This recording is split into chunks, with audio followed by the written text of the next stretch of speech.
Hello and welcome to a new episode of The Collector, and hey, thanks for watching. I remember it like it was yesterday.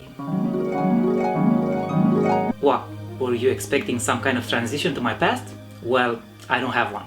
I was only 12 years old and the winter festive period was upon us, and I was keen on getting what I always wanted. I mean, it had to be this year. I waited long enough and I played my bootleg NES long enough, so it was time for an upgrade. And I was going to get what I always wanted, the next generation, a Super Nintendo. And this time I was about to do it right. Back home in Romania, when Christmas is upon us, kids dress up in festive clothes and go from door to door knocking, and when people answer, we sing a jingle. It's kind of like trick or treat for Halloween, but we do it from Christmas till New Year. And it's tradition in Romania that together with candies and other treats, we also give a small amount of money. The good thing is, if you do it long enough, you end up with a modest sum. I remember that year that I managed to get about 15 pounds in today's money, but I guess it was different back then if I would adjust for inflation, but I don't know how to do that. So in January, I remember I gave my money to my big brother and told him to go to the only place in Bucharest at that time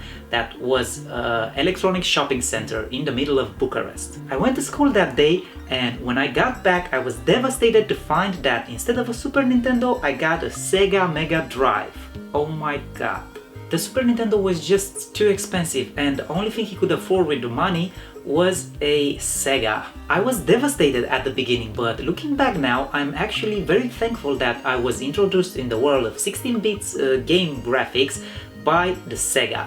And with that story out of the way, let's see my top 10 Sega Mega Drive / Genesis games. Number 10.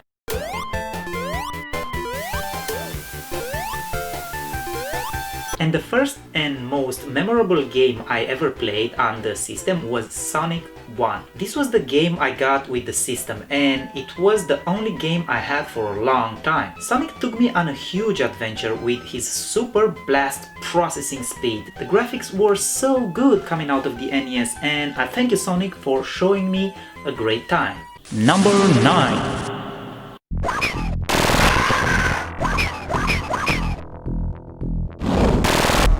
You couldn't buy games that often back in my day, so the only thing you could do was swap games with your friends. And so I got to play The Lost World Jurassic Park. This was the first open world adventure game I've ever played, and it was incredible. I could also say that this is the game that made me fall in love with this type of open world adventure games.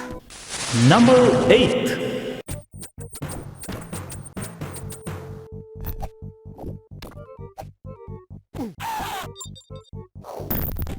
I remember how I found out that one of my friends also had a Sega, and he came over and brought a game with him to trade. The catch was he would not swap games for a time, he would only trade them for good. But when I saw how cool this game was, I was speechless, and he saw that. He told me if I want this, I needed to trade 2 games for it. Had to trade my Golden Axe 3 and Sonic 1. I remember I was upset, but it was worth it. This game was just too freaking cool. Number 7.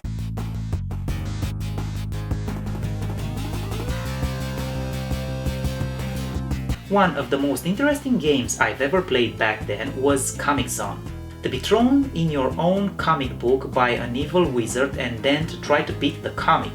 This was so cool, and the graphics were so incredible. Another friend of mine got a Sega of his own, and I ended up lending it to him, and he never brought it back. I was devastated because I was a collector from way back then, and I didn't want to lose my game. I eventually got it back and was very happy, but even to this day I still owe him one. Maybe I'll steal one of his Frenchies. Number 6.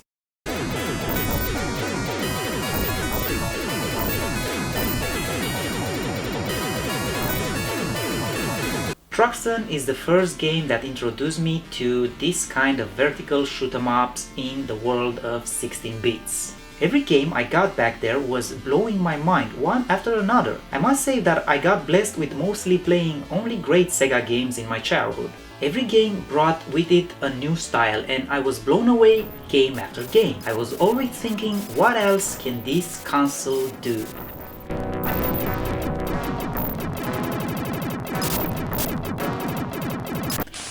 Number 5.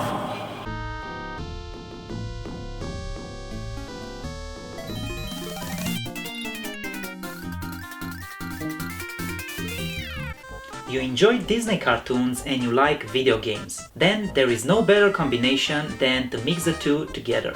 Quackshot was an amazing adventure alongside Donald and his nephews. I mean, who wouldn't want to be an archaeologist? And now it was possible, traveling from one part of the world to another in looking for long lost artifacts.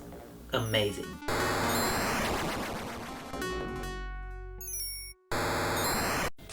Number 4.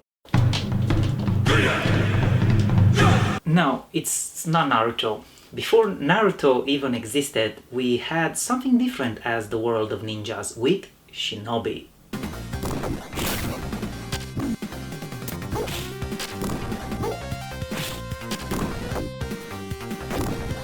Joe Musashi makes you feel like a real ninja in Shinobi 3. The ninja skills you inherit are just awesome. The way you jump and use weapons, the way he rides a horse and also a waterboard. Shinobi was showing us what a real ninja was way before Naruto was a thing.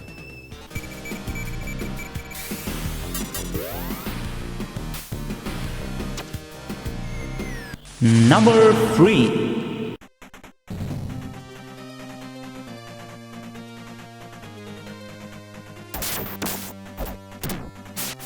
So even though I gave this game away in a trade for gargoyles, that was only because I had it for the longest period of time and I needed something new. But now I can realize that this game was a far better time than gargoyles. This was an exclusive game to Japan and Europe, so we finally got one over USA.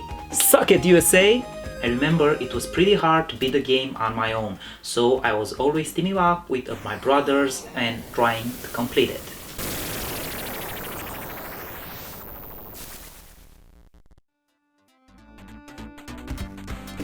Number 2.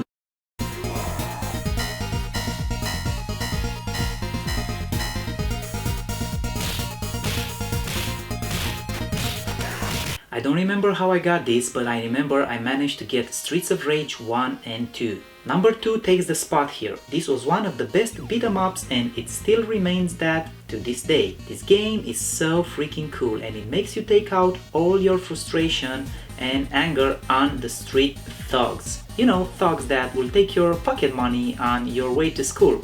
Romania was a top place back then. But when I got home, it was my time. My time to show them who was boss.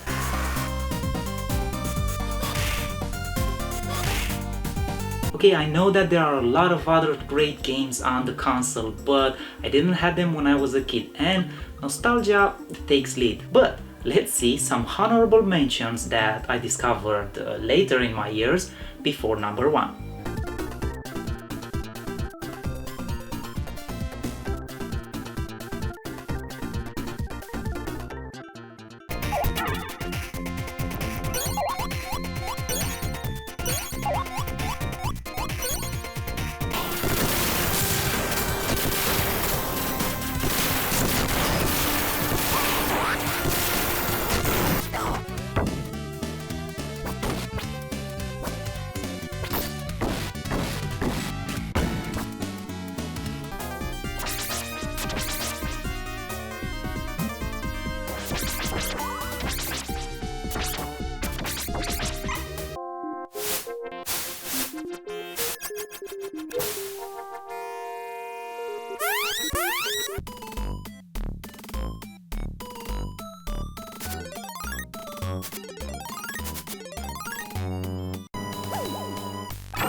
And now for number 1.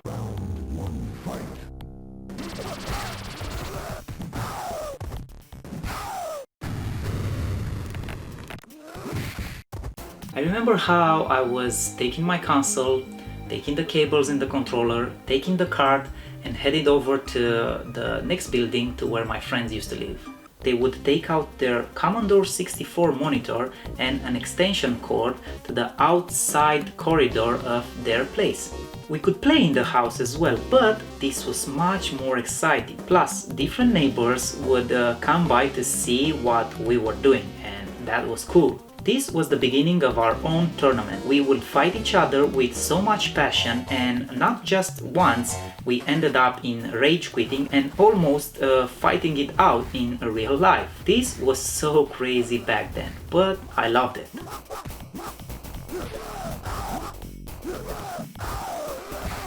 Yeah, we live in a different time now.